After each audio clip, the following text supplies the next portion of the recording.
Assalamualaikum warahmatullahi wabarakatuh. Shalom, selamat pagi dan salam sejahtera untuk kita semua. Yang terhormat Ketua Penguji Ibu Hastuti Herman SPD Biomed, yang terhormat Sekretaris Penguji Ibu Resi Agestiawaji SSI MSI, yang terhormat Penguji Utama Bapak Dr. Subair SSI MKes, dan yang terhormat teman-teman yang sempat hadir pada pagi hari ini. Perkenalkan, saya Tresya Akvilatina Wahang dengan NIM B1D223072. Pada kesempatan kali ini, izinkan saya memaparkan seminar proposal yang berjudul Gambaran Hasil Pemeriksaan Basil Tahan Asam pada Pasien Tuberkulosis di Rumah Sakit Ibnu Sina, Kota Makassar. Yang pertama, latar belakang. Tuberkulosis merupakan penyakit infeksi menular yang disebabkan oleh Mycobacterium tuberculosis. Tuberkulosis ini biasanya dia menyerang paru-paru, akan tetapi dia bisa menyerang organ lain juga atau biasa disebut TBC ekstraparu. Penyakit tuberkulosis ini menular melalui percikan di udara saat penderita batuk, bersin, atau berbicara, sehingga memiliki potensi penyebaran yang tinggi di masyarakat, terutama pada kondisi lingkungan yang padat dan kondisi sosial ekonomi yang kurang menguntungkan. Secara global, tuberkulosis tetap menjadi masalah kesehatan di masyarakat, meskipun telah tersedia alat diagnosis dan terapi yang efektif. Lebih dari 8 juta orang di seluruh dunia diperkirakan terinfeksi tuberkulosis setiap tahunnya, dengan sekitar 1,25 juta kematian yang menjadikan tuberkulosis kembali sebagai salah satu penyakit infeksi mematikan tertinggi setelah pandemi COVID-19. Sementara itu, Indonesia termasuk dalam negara dengan beban tuberkulosis yang sangat tinggi di dunia. Menurut laporan Global Tuberculosis Report 2025, Indonesia mencatat sekitar 1,1 juta kasus tuberkulosis setiap tahunnya, dengan estimasi 118.000 orang meninggal akibat tuberkulosis. Hal ini menetapkan Indonesia pada peringkat kedua tuberkulosis terbesar di dunia setelah India. Di tingkat regional pun, khususnya di Provinsi Sulawesi Selatan, kasus tuberkulosis juga menunjukkan angka yang tinggi. Data Dinas Kesehatan melaporkan bahwa pada periode Januari hingga Mei 2025, terdapat 10.715 kasus tuberkulosis di Sulawesi Selatan, dengan Kota Makassar sebagai wilayah dengan jumlah kasus tertinggi mencapai 3,483 pasien. Kondisi tersebut menunjukkan bahwa tuberkulosis bukan hanya merupakan masalah lokal yang signifikan di daerah Makassar.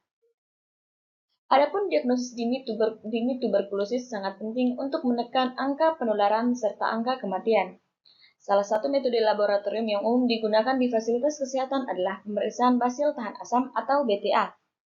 Dan spesimen yang digunakan adalah spesimen sputum pasien yang menggunakan pewarnaan Zell-Neelsen, yang berperan penting dalam penentuan kasus tuberkulosis paru. Pemeriksaan basil tahan asam tetap menjadi pemeriksaan awal yang cepat, sederhana, dan terjangkau di berbagai fasilitas kesehatan, termasuk di rumah sakit daerah. Berdasarkan latar belakang tersebut, maka terdapat rumusan masalah yaitu bagaimana gambaran hasil pemeriksaan basil tahan asam pada pasien tuberkulosis di Rumah Sakit Ibnu Sina, Kota Makassar. Adapun tujuannya yaitu untuk mengetahui bagaimana gambaran hasil pemeriksaan basil tahan asam pada pasien tuberkulosis di Rumah Sakit Ibnu Sina, Kota Makassar. Dan manfaatnya yaitu yang pertama, manfaat bagi teoritis. Untuk menambah kekhasan ilmu pengetahuan dalam bidang epidemiologi dan kesehatan masyarakat, khususnya mengenai karakteristik penderita tuberkulosis. Yang kedua, memberikan data pendukung bagi penelitian selanjutnya terkait faktor-faktor yang mempengaruhi kejadian tuberkulosis. Yang ketiga, menjadi referensi bagi pengembangan teori dan literatur mengenai distribusi kasus tuberkulosis di fasilitas pelayanan kesehatan. Yang kedua, manfaat bagi mahasiswa. Melatih kemampuan mahasiswa dalam mengidentifikasi masalah kesehatan, menganalisis data, dan menyajikan hasil penelitian secara ilmiah, termasuk memberi pengetahuan tambahan bagi mahasiswa tentang karakteristik penderita tuberkulosis. Selanjutnya, kerangka teori. Tuberkulosis merupakan penyakit menular yang disebabkan oleh infeksi bakteri Mycobacterium tuberculosis. yaitu bakteri yang dapat bertahan lama di udara dan mudah menular melalui droplet ketika penderita batuk, bersin, atau berbicara. Infeksi Mycobacterium tuberculosis terutama menyerang paru, namun juga dapat menginfeksi organ lain di luar paru atau biasa disebut TBC ekstraparu. Seseorang terinfeksi TBC dipengaruhi oleh beberapa faktor. Yang pertama, faktor individu, seperti jenis kelamin dan usia berperan dalam menentukan tingkat kerentanan, di mana kelompok usia produktif dan laki-laki umumnya memiliki risiko lebih tinggi. Yang kedua, ada kondisi imun. Kondisi imun tubuh juga sangat menentukan kerentanan individu terkena TBC. Individu dengan sistem kekebalan tubuh yang lemah, misalnya penderita HIV, diabetes, atau gizi buruk, lebih mudah terinfeksi. Yang ketiga, ada faktor lingkungan, seperti ventilasi yang buruk, rumah yang lembab, pencahayaan yang tidak memadai, dan kepadatan hunian yang tinggi dan dapat meningkatkan penularan TBC. Adapun beberapa jenis pemeriksaan yang umum digunakan untuk menegakkan diagnosis TBC, seperti pemeriksaan TCM yang mendeteksi DNA Mycobacterium tuberculosis dan resistensi obat. Yang kedua ada PCR, di mana PCR adalah metode molekuler untuk mengidentifikasi materi genetik bakteri secara akurat. Yang ketiga ada kultur. Kultur digunakan untuk menumbuhkan bakteri dalam media khusus dan dianggap sebagai standar emas tetapi membutuhkan waktu yang lebih lama. Dan yang terakhir ada BTA atau basil tahan asam dengan pewarnaan gel Nelson. Adalah pemeriksaan mikroskopis sputum untuk menentukan basil tahan asam dengan sampel yang digunakan adalah sampel sputum. Selanjutnya, metode penelitian. Yang pertama, jenis penelitian. Jenis penelitian yang digunakan adalah penelitian deskriptif, di mana penelitian deskriptif ini bertujuan untuk menggambarkan atau mendeskripsikan suatu fenomena dan kondisi sesuai dengan fakta yang diperoleh di lapangan. Yang kedua, ada desain penelitian. Desain penelitian ini termasuk ke dalam desain kualitatif karena data yang diperoleh bersifat numerik dan dapat diukur. Yang ketiga, ada lokasi dan waktu penelitian. Lokasi penelitian akan dilaksanakan di Rumah Sakit Ibnu Sina Kota Makassar, dan waktu penelitian akan dilaksanakan pada bulan Januari 2026. Selanjutnya ada metode penelitian. Yang pertama, definisi operasional. Hasil pemeriksaan basil tahan asam yang diperoleh dari pemeriksaan sputum pasien yang diduga terkena tuberkulosis menggunakan mikroskop dengan metode pewarnaan gel Nelson. Yang kedua, teknik pengumpulan data. Teknik total sampling, di mana seluruh sampel diambil dari jumlah populasi dan dijadikan 15 sampel. Yang ketiga, populasi dan sampel. Yang pertama, populasi.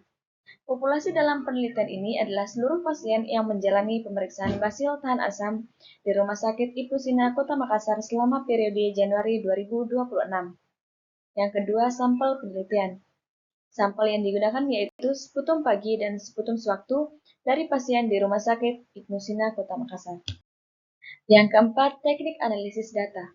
Data yang telah terkumpul akan dianalisis menggunakan analisis univariat dengan bantuan perangkat lunak statistik seperti SPSS atau Microsoft Excel. Dan data yang dianalisis merupakan data hasil pemeriksaan basil tahan asam. Yang terakhir ada etika penelitian. Yang pertama, informant consent, di mana data yang digunakan merupakan data primer. Yang kedua, anonimitas. Data hanya digunakan untuk kepentingan penelitian. Yang ketiga, kerahasiaan. Identitas pasien dijaga dengan kode atau inisial. Selanjutnya, alur penelitian. Yang pertama, observasi lokasi penelitian. Observasi lokasi penelitian bertujuan untuk mengetahui jumlah suspek dan pasien tuberkulosis, alur pelayanan tuberkulosis, serta ketersediaan fasilitas pemeriksaan tuberkulosis di Rumah Sakit Ibnu Sina. Yang kedua, penandatanganan informant consent. Calon responden diberikan penjelasan mengenai tujuan peneliti tuberkulosis, pengambilan sampel dahak, serta jenis pemeriksaan laboratorium yang akan dilakukan. Yang ketiga, pengambilan sampel.